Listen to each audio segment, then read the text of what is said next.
کیا حال چال ہے جناب؟ کیسے ہیں؟ سب ٹھیک ہیں؟ خیریت سے ہیں؟ میں بالکل ٹھیک ہوں الحمدللہ۔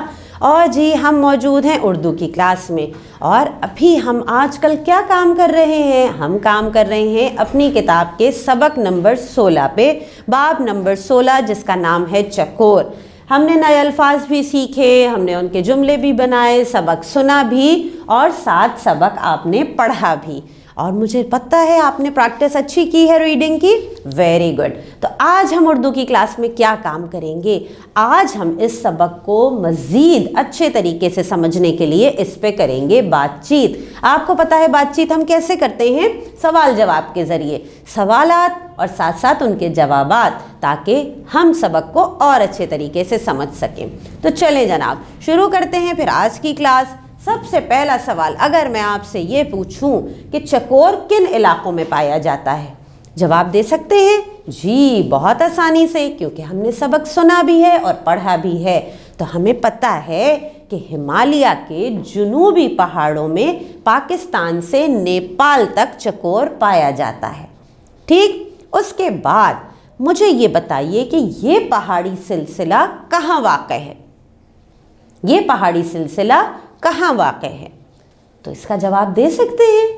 اچھا جی مجھے پتہ ہے آپ دے سکتے ہیں۔ جی ہاں، یہ پہاڑی سلسلہ پاکستان کے شمالی علاقوں، کہاں پہ؟ آزاد جموں کشمیر، ہندوستان کے 2 صوبوں ہماچل اور اتر پردیش اور نیپال میں واقع ہے۔ ٹھیک، آگے بڑھتے ہیں۔ اب مجھے یہ بتائیے کہ چکور کا گھونسلہ کون بناتا ہے؟ مادہ چکور بناتی ہے یا نر چکور بناتا ہے؟ کون بناتا ہے یہ گھونسلہ؟ نر چکور، ایسے ہی ہے؟ نہیں، اچھا مادہ چکور بناتی ہے، بالکل ٹھیک کہا آپ نے۔ اب آتے ہیں اگلے سوال پہ۔ چلیے اب مجھے بتائیے کہ گھونسلہ بنانے کی جگہ کی نشاندہی کس نے کی ہے؟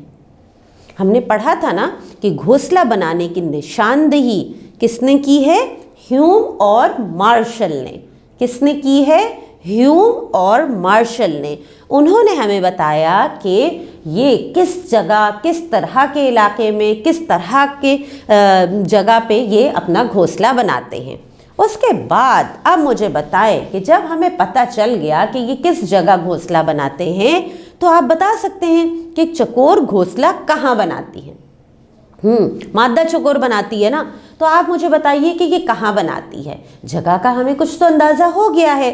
جی یہ بناتی ہیں گھونسلہ سیدھی کھڑی ہوئی چٹان کی جڑ میں، ناہموار جگہ پر، کسی ابھرے ہوئے پتھر کے نیچے یا جھاڑیوں میں چھپا کر بناتی ہیں۔ تبھی تو انہیں ڈھونڈنا، ان کے بارے میں جاننا، ان کے گھونسلے ڈھونڈنا بہت مشکل ہوتا ہے۔ اس کے بعد اب آپ مجھے یہ بتا سکتے ہیں کہ گھونسلے میں انڈوں کی تعداد کتنی ہو سکتی ہے؟ ایک اندازہ، کیا تعداد ہو سکتی ہے؟ جی بالکل ٹھیک کہا آپ نے، زیادہ تر 10 سے 11 انڈے ملتے ہیں ایک گھونسلے میں۔ اچھا جی، اب مجھے یہ بتائیں کہ کیا چکور کے بارے میں مطالعہ کرنا آسان تھا؟ یعنی چکور کے بارے میں ریسرچ کرنا، اس کو ڈھونڈنا، کس طرح رہتی ہے، کس طرح سے یہ پرندہ اپنی زندگی گزارتا ہے، یہ ساری باتیں جاننا آسان تھا؟ بالکل بھی نہیں، یہ ایک مشکل تحقیق ہے اور یہ ایک مشکل مرحلہ تھا۔ آگے بڑھتے ہیں۔ اب مجھے یہ بتائیے کہ جب یہ ریسرچ کی گئی کہ بھائی چکور کے بارے میں ریسرچ ہوئی، تو اس کے بارے میں معلومات حاصل کرنے کے لیے کس وقت کا انتخاب کیا گیا؟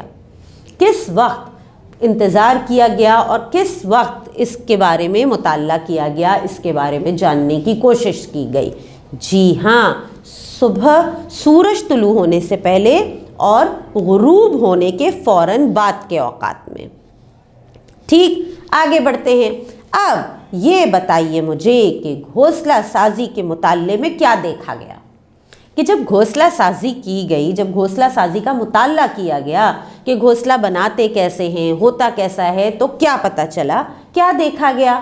جی ہاں، گھونسلوں کی پیمائش کی گئی۔ گھونسلہ بنانے کے لیے جن چیزوں کا استعمال ہوا ان کا مشاہدہ کیا گیا، یعنی اس کے بارے میں، گھونسلہ سازی کے بارے میں جب یہ ریسرچ ہوئی تو انہوں نے گھونسلے کی پیمائش بھی کی، جو ہم نے سبق میں پڑھی بھی ہے، پیمائش بھی کی، اور ساتھ ساتھ یہ بھی مطالعہ کیا کہ آیا جب یہ چکور اپنا گھونسلہ بناتی ہیں تو کن چیزوں کا استعمال کرتی ہیں۔ اب آپ مجھے بتا سکتے ہیں کہ یہ گھونسلہ کن چیزوں کی مدد سے بناتی ہیں؟ بتا سکتے ہیں؟ یہ بھی تو ہم نے پڑھا تھا نا۔ جی، چکور کا گھونسلہ پتوں، تنکوں وغیرہ کے ذریعے بنتا ہے۔ اور یہ کہاں سے یہ پتے اور تنکے حاصل کرتے ہیں؟ یہ چیزیں یہ خود زمین سے اور جھاڑیوں وغیرہ سے کریت کر نکالتے ہیں۔ بالکل ٹھیک۔ اچھا، اب ایک چیز اور مجھے بتائیں گے آپ کہ یہ مطالعہ اور مشاہدہ کن علاقوں میں کیا گیا تھا؟ جو ریسرچ کی گئی چکور کے بارے میں، کن علاقوں میں یہ مطالعہ، یہ ریسرچ کی گئی؟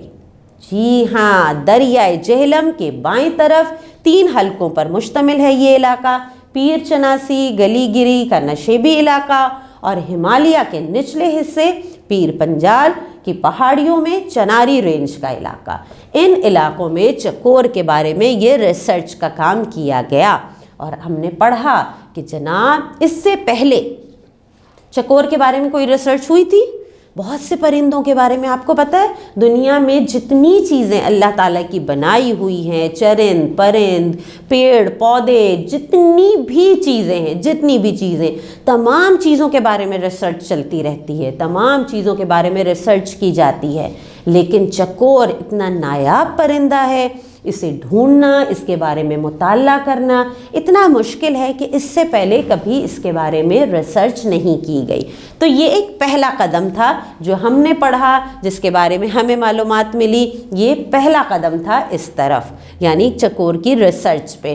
تو آج ہم نے کلاس میں کوشش کی کہ ہم اس سبق کو اور اچھے طریقے سے سمجھیں اور چکور کے بارے میں باتیں ڈسکس کریں۔ اب کیا کام آپ نے کرنا ہے؟ آج کلاس میں جتنے سوالات پہ ہم نے بات کی ہے، ان تمام کے جوابات آپ اپنی ٹیچر کو وائس ریکارڈنگ میں بھیجیں گے، ٹھیک ہے؟ تو چلیں آپ وائس ریکارڈنگ بنائیے، اور میں اپنا کام مکمل کرتی ہوں اور پھر ملتی ہوں انشاءاللہ آپ سے اگلی کلاس میں۔ اللہ حافظ۔